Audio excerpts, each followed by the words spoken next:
Exodo Kapitulo 35. Ang mga halad nga alang sa tabernakulo.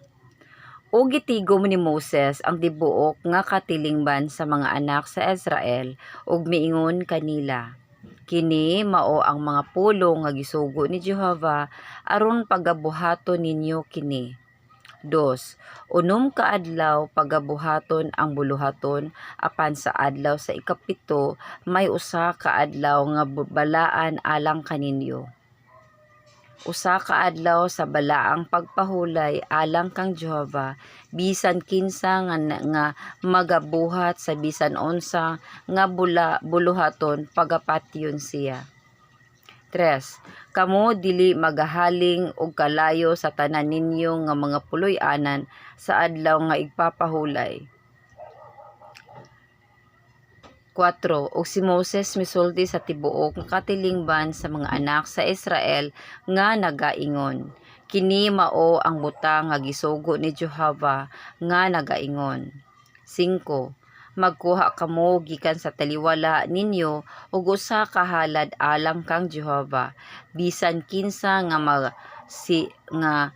masinugtanon o kasing-kasing padada siya niini og halad ni Jehova, bulawan og salapi og tumbaga. 6. Og azul, og purpura, og mapula, og lino nga fino, og balhibo sa mga kanding. 7. Og ang mga panit sa mga karnero nga tinina sa mapula, ug mga panit sa mga mananap sa dagat, ug kahoy nga akasya. 8. Ug lana alang sa suga, ug mga panakot nga mahumot alang sa lana nga igdidihog, ug alang sa mahumot nga insenso. 9. Ug ang mga bato nga onyx, ug mga bato nga iga, lubong alang sa ephod, ug alang sa tabon sa dughan. 10. Ug ang tagsa-tagsa ka tawo nga makinaadmanon og kasing-kasing sa taliwala ninyo, umanhi ug magbuhat sa tanan nga mga butang nga gisugo ni Jehova. 11.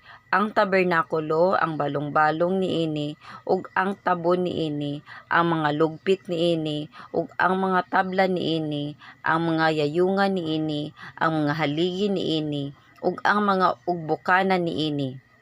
12. Ang arka, ug ang mga yayungan niini, ang halaran sa pagpasiguli, ug ang tabil sa balong-balong. 13. Ang lamisa, ug ang mga yayungan niini, ug ang tanan nga mga kasangkapan niini, ug ang tinapay nga gibutang sa tubangan sa Dios. 14. Ang tangkawan usab alang sa suga, ug ang mga kasangkapan niini, ug ang mga lamparahan niini, ug ang lana alang sa suga. 15. Ug ang halaran sa insenso, ug ang mga yayungan niini, ug ang mga lana nga igdidihog, ug ang mahumot nga insenso, ug ang tabil alang sa pultahan nga diha sa pultahan sa tabernakulo. 16. Ang halaran sa halad nga sinunog, uban ang linala nga tumbaga niini, ang mga yayungan niini, ug ang tanan nga mga kasangkapan niini, ang dulang uban ang tungtunganan niini. 17. Ang mga kortina sa sawang, ang mga haligi niini, ug ang mga ugbukanan niini, ug ang tabil sa ganghaan sa sawang. 18. Ang mga lagdok sa tabernakulo, ug ang mga lagdok sa sawang, ug ang mga pisi niini. 19. Ang maayong pagkabuhat sa mga beste alang sa pag-alagad sa dapit nga balaan, ang mga balaan nga biste ni Aaron nga saserdote, ug ang mga biste sa iyang mga anak nga lalaki aron sa pag-alagad sa katungdanan sa pagkasaserdote. 20. Ug ang tibuok nga katilingban sa mga anak sa Israel nanlakaw gikan sa atubangan ni Moses. 21.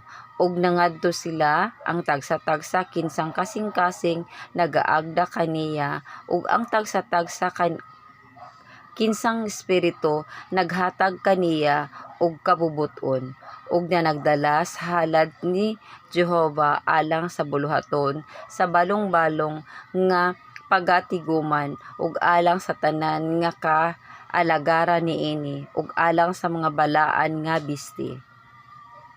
22. Ug nangadto sila ang mga lalaki ug ang mga babaye sumala sa ginaghanon sa mga kinabubutong pagkamasinulundon sa kasing-kasing ug na nagdala og mga sabitanan sa mga ariyos ug ang mga singsing sa pagtimaan ug mga pulseras ug ang tanan nga hiyas nga bulawan bisan ang tagsa-tagsa ka tawo naghalad og usa ka halad nga bulawan alang kang Jehova. 23. Og tagsa-tagsa ka tawo nga hingkaplagan nga kaniya adunay azul ug purpura ug mapula ug lino nga fino ug balhibo nga sa mga kanding ug mga panit sa mga karnero nga tinina sa mapula ug ang mga panit sa mga mananap sa dagat ginadala niya kini. 24. Ang tagsa-tagsa nga nakahalad og usa ka halad nga salapi ug tumbaga nagdala sa halad ni Jehova ug ang tagsa-tagsa nga hingkaplagan nga kaniya adunay kahoy nga akasya nga alang sa tanan nga buluhaton sa pag-alagad nagadala niini. 25. Ug ang tanan nga mga babaye nga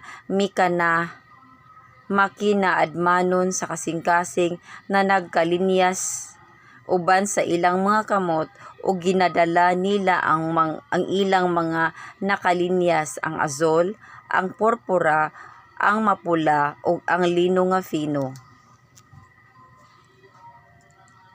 26. Ug ang tanan nga mga babayi kinsang kasing-kasing nagaagda kanila sa kinaadman na nagkalinya sila ug mga balhibo sa kanding.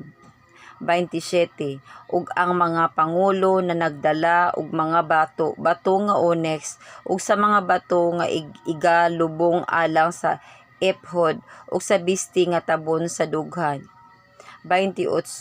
Ug sa panakot nga mahumot ug ang lana alang sa suga ug alang sa lana nga igdidihog ug alang sa mahumot nga insenso. 29. Ug ang mga anak sa Israel na nagdala og kinabubutong halad alang kang Jehova tagsa-tagsa ka lalaki ug babaye kinsang kasing-kasing nagaagda kanila sa maayong kabubuton sa pagdala alang sa tanan nga buluhaton nga gisugo ni Jehova kanila nga pagabuhaton pinaagi kang Moses. 30. Og si Moses miingon sa mga anak sa Israel, tanawa, si Jehova nagtawag pinaagi sa ngalan kang Bezaleel, ang anak nga lalaki ni Ori, ang anak nga lalaki ni Hor, sa banay ni Joda. 31. Og siya gipuno niya sa Espiritu sa Dios sa kinaadman sa salabutan ug sa kaalam ug sa tanan nga nagkalain-lain nga pagkabatid sa buhat. 32. Ug sa pagmugna sa mga binatid nga buhat sa pagbuhat pinaagi sa bulawan ug sa salapi ug sa tumbaga. 33. Ug sa pagsapsap sa mga bato nga igahalop og sa pagkulit sa kahoy sa pagbuhat sa tanan nga buhat sa pagkabatid. 34. Og siya nagabutang sa sulod sa iyang kasing-kasing aron siya makapanudlo siya o si Aholiab ang mga anak nga lalaki ni Ahisamak sa banay ni Dan. 35. Sila gipuno niya sa kinaadman sa kasing-kasing sa pagbuhat sa anak nga buluhaton nga binatid sa pagka magkukulit ug sa pagkabatid nga magbubuhat ug sa pagka magbubulda sa azul ug sa purpura ug sa mapula sa lino nga fino ug sa pagka mahahabol bisan kanila nga nagbuhat sa bisan unsa nga binatid nga pagbuhat ug sila nga nagamugna sa mga binatid nga binuhat nga buhat.